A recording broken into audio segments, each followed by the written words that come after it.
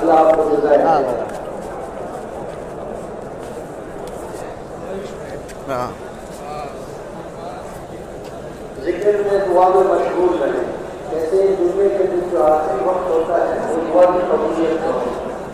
سارے ساتھیوں سے درخواست ہے مغرب کی نماز کے بعد بیان ہوگا، سارے ساتھی اہتمام کے ساتھ مغرب کی نماز کے بعد نکل رہے ہیں۔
Zui no. Aliali Zui wakachada kulomala makitla Zui sarana. Zui sarana. Zui sarana. Zui sarana. Zui sarana.